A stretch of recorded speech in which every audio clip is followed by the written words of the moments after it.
إن الحمد لله نحمده ونستعينه ونستغفره ونعوذ بالله من شرور أنفسنا ومن سيئات أعمالنا من يهده الله فلا مضل له ومن يضلل فلا هادي له أشهد أن لا إله إلا الله وحده لا شريك له وأشهد أن محمدا عبده ورسوله أما بعد إن خير الحديث كتاب الله وخير الهدي هدي محمد صلى الله عليه وسلم وشر الأمور محدثاتها وكل محدثة بدعة وكل بدعة ضلالة وكل ضلالة في النار. أعوذ بالله من الشيطان الرجيم. بسم الله الرحمن الرحيم. يا أيها الذين آمنوا اتقوا الله حق تقاته ولا تموتن إلا وأنتم مسلمون. يا أيها الناس اتقوا ربكم الذي خلقكم من نفس واحدة وخلق منها زوجها وبث منهما رجالا كثيرا ونساء واتقوا الله الذي تساءلون به والأرحام إن الله كان عليكم رقيبا. يا أيها الذين آمنوا اتقوا الله وقولوا قولا سديدا يصلح لكم أعمالكم ويغفر لكم ذنوبكم ومن يطع الله ورسوله فقد فاز فوزا عظيما. أعوذ بالله من الشيطان الرجيم. بسم الله الرحمن الرحيم. قاف والقرآن المجيد بل عجبوا أن جاءهم منذر منهم فقال الكافرون هذا شيء عجيب أإذا متنا وكنا ترابا ذلك رجع بعيد قد علمنا ما تنقص الأرض منهم وعندنا كتاب حفيظ بل كذبوا بالحق لما جاءهم فهم في أمر مريج. أعوذ بالله من الشيطان الرجيم. بسم الله الرحمن الرحيم. وما أرسلناك إلا رحمة للعالمين. معزز بزرگان دین، نوجوانان اسلام، عزیز طلباء اکرام، پردہ نشین خواتین ملت اور معزز سامعین اور سامعات،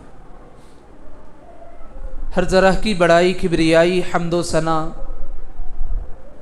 اس خالق کائنات کے لیے لائق زیبا ہے جو تمام مخلوقات کا رب ہے، ہم اور آپ کا رب ہے، ساری کائنات کا رب ہے، جس نے انسان کو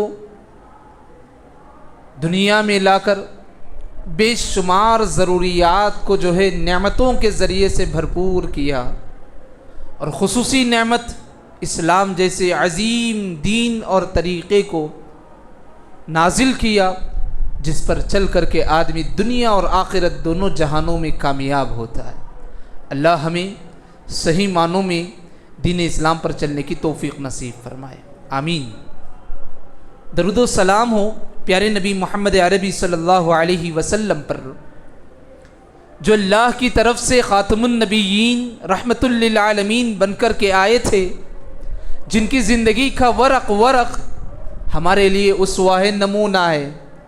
زندگی ہم گزارتے ہیں، یاد رکھو ہزاروں شخصیات سے ملاقات کرتے ہیں، لیکن یاد رکھو ایک شخصیت پیارے نبی صلی اللہ علیہ وسلم کی زندگی سے ناواقفیت ہماری دنیا اور آخرت میں تباہی کا ذریعہ بن سکتا ہے.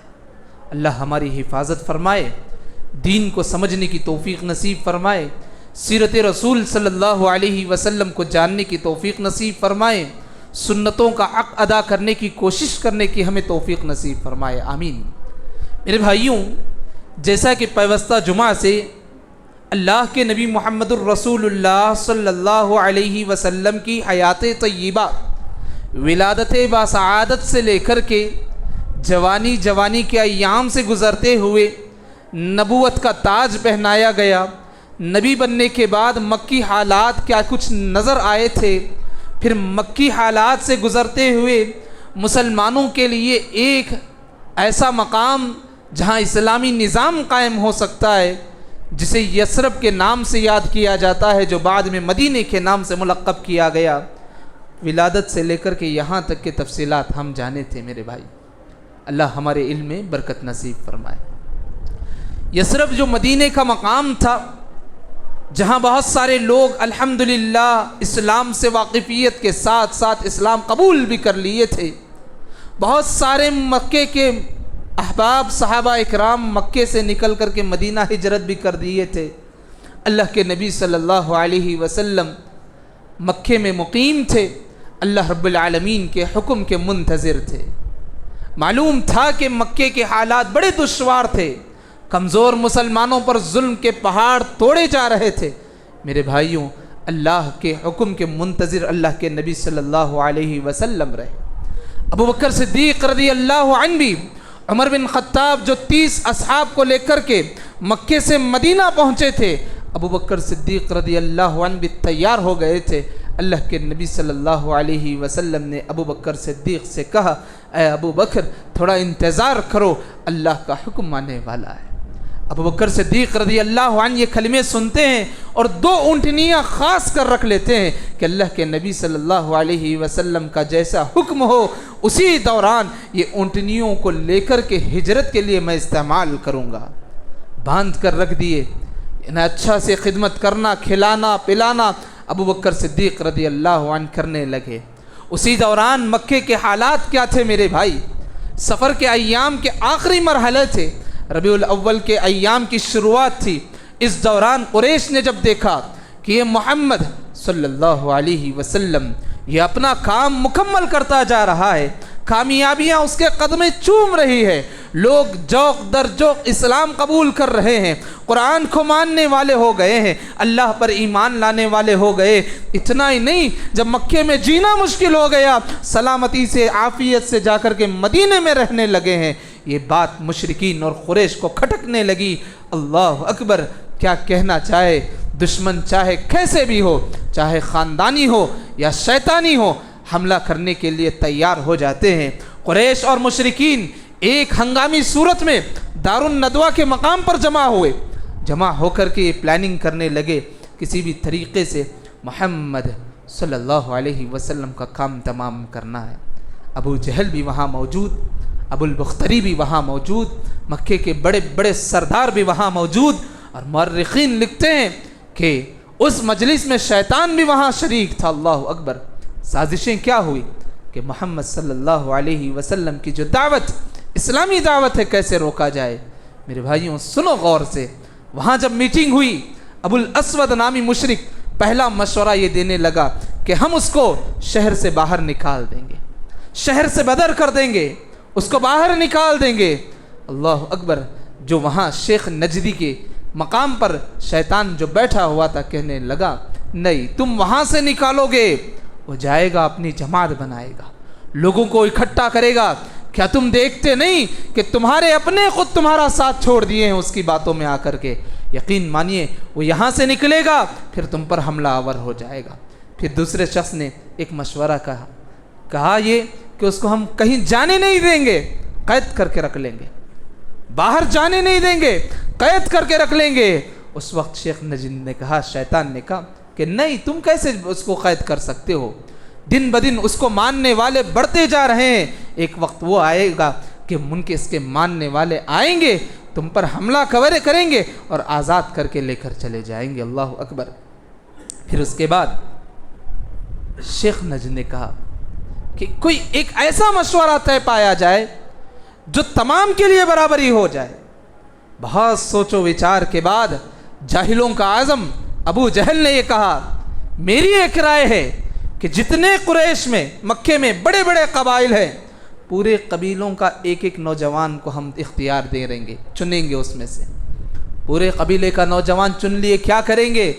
سب کے ہاتھوں میں ایک تیز دھاری تلوار دیں گے، اور کریں گے کیا؟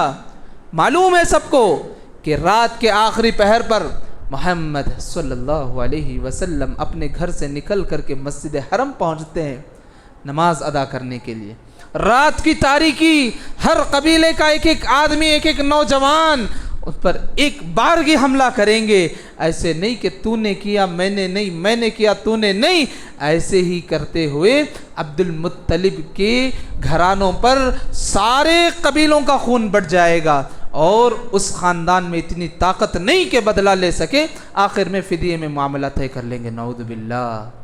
کس کے قتل کی سازش چل رہی ہے؟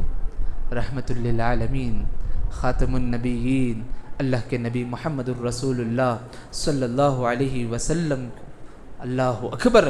دیکھو اللہ رب العالمین مسلمانوں کی، اور خصوصی طور پر یہ مسلمانوں کے لیے بہت بڑا عبرت کا سبق ہے. اسی دن اسی رات اللہ نے، جب یہ ان کی سازشیں ہو رہی ہے کہ اس دن ہم یہ کام کرنے والے ہیں، ایک دن پہلے اللہ رب العالمین محمد صلی اللہ علیہ وسلم کو ہجرت کی اجازت مل جاتی ہے. اور اجازت جیسے ہی ملتی ہے، اللہ کے نبی صلی اللہ علیہ وسلم دوپہر کے وقت میں قیل اللہ، عرب میں بہت مشہور ہے، یہاں قیل اللہ کا سسٹم بہت کم ہے. عرب میں قیل اللہ یعنی رات میں پورے لوگ سو جاتے ہیں، آرام کرتے ہیں، دکانیں بند ہو جاتی ہیں. دوپہر رات یعنی جو ہے کھانے کے بعد کے لمحات ویسے ہوتے ہیں. اللہ کے نبی صلی اللہ علیہ وسلم گھر سے نکلتے ہیں، سارے لوگ اپنے گھروں میں دوپہر کا وقت ہے، آرام کر رہے ہیں. اللہ کے نبی نکلتے ہیں، ابو بکر صدیق رضی اللہ عنہ کے گھر پہنچتے ہیں، اور جا کر کے اتنا کہتے ہیں کہ آج رات ہمیں نکلنا ہے، آج رات ہمیں مکہ چھوڑنا ہے. ابو بکر صدیق رضی اللہ عنہ جو کئی دنوں سے ہجرت کی تیاری میں تھے، اجازت کے منتظر تھے، اللہ اکبر، بڑے خوش ہو گئے کہ اللہ کا حکم آ گیا، یا رسول اللہ مجھے ہجرت کرنے کا موقع مل رہا آپ کے ساتھ. اللہ کے نبی یہ اتنا کہہ کے اپنے گھر پہنچ گئے. مشرکین کو بھنک تک نہ لگی کہ اللہ کے نبی صلی اللہ علیہ وسلم ابو بکر صدیق رضی اللہ عنہ کے گھر بھی گئے اور جا کر کے خبر دے کر کے آ گئے. ابو بکر صدیق رضی اللہ عنہ یہاں اپنی پوری تیاری مکمل کر لیے. ایک آدمی عبداللہ بن عریقت جو راستوں کا بڑا ماہر تھا، اس کو جو ہے اجرت پر رکھ لیے کہ فلاں وقت میں ہم آپ کو بتائیں گے، میری 2 اونٹنیاں وہاں پر موجود ہے، اس کو لے کر کے فلاں جگہ پر آ جانا ہے. طے کر لیے. عامر بن فہیرہ اور اسی طریقے سے ابو بکر صدیق رضی اللہ عنہ کے فرزند، ان تمام کو تیار کر لیے. ایک ایک ذمہ داری دے دیے گئے کہ سب کو کیا کیا کرنا ہے. اب ہجرت کی کارروائی شروع ہوئی. کیسے؟ اللہ کے نبی صلی اللہ علیہ وسلم حسب معمول رات کو اٹھ کر کے نکلتے تھے گھر سے، اور مشرکین کی سازش بھی ہوئی ہے کہ اس رات میں ہمیں حملہ کرنا ہے، نعوذ باللہ، اللہ کے نبی صلی اللہ علیہ وسلم پر. یہ سازشیں یہاں چل رہی تھی. قرآن نے باقاعدہ طور پر نقشہ کھینچا ہے، اذ یمکر بک الذین کفروا، کہ مشرکین جو لوگ کفر کرتے ہیں وہ آپ کے خلاف مکر کرتے ہیں. کیا چاہتے ہیں؟ کہ وہ آپ کو قید کر لے، او یقتلوک، یا آپ کو قتل کر دے، او یخرجوک، یا آپ کو شہر سے نکال دے. ویمکرون، وہ آپ کے خلاف سازشیں کر رہے ہیں. ویمکر اللہ، اور اللہ رب العالمین آپ کے لیے تدبیریں کر رہا ہے. واللہ خیر الماکرین، اللہ رب العالمین بہترین تدبیر کرنے والا ہے. میرے بھائیوں دیکھو، اللہ کے نبی صلی اللہ علیہ وسلم جس رات ہجرت کو نکلنا تھا، اپنے بستر پر علی بن ابی طالب کرم اللہ علیہ کو جو ہے اپنے بستر پر سلا دیتے ہیں اور کہتے ہیں آپ بے فکر آرام کیجئے گا، آرام سے سوتے رہیے گا. جب حسب معمول فجر کے موقع پر اٹھتے ہیں، علی بن ابی طالب بہت جو ہے اس وقت جو ہے عمر میں بھی تھوڑے چھوٹے تھے، تو اللہ کے نبی صلی اللہ علیہ وسلم نے اپنے بستر پر سلا دیا. حسب معمول کی طرح اللہ کے نبی صلی اللہ علیہ وسلم اپنے گھر سے نکلتے ہیں. اس وقت مشرکین نوجوان وہاں گھر کے باہر پہرا دے رہے ہیں، یہ دیکھنے کے لیے کہ اللہ کے نبی گھر سے نکلیں گے، ہم حملہ کریں گے. نعوذ باللہ. مشرکین کی آنکھوں پر کیسا بھاری پردہ پڑ گیا کہ سارے نوجوان وہیں بیٹھے کے بیٹھے ہیں. اللہ کے نبی صلی اللہ علیہ وسلم 2-4 آیتیں پڑھتے ہوئے، مٹی ڈالتے ہوئے وہاں گھر سے نکلتے ہیں. رات کی تاریکی میں نکل کر کے ابو بکر صدیق رضی اللہ عنہ کے گھر کو پہنچ جاتے ہیں. مشرکین کے نوجوانوں کو ذرہ برابر بھنک تک نہیں لگتی، اور وہ دیکھتے ہیں اٹھ کر کے ہاں بستر پر سو رہے. انہیں لگتا ہے کہ اللہ کے نبی بستر پر سو رہے. یقین مانیے اس وقت علی بن ابی طالب کرم اللہ علیہ رضی اللہ عنہ وہاں اللہ کے نبی صلی اللہ علیہ وسلم کے بستر پر لیٹے ہوئے تھے.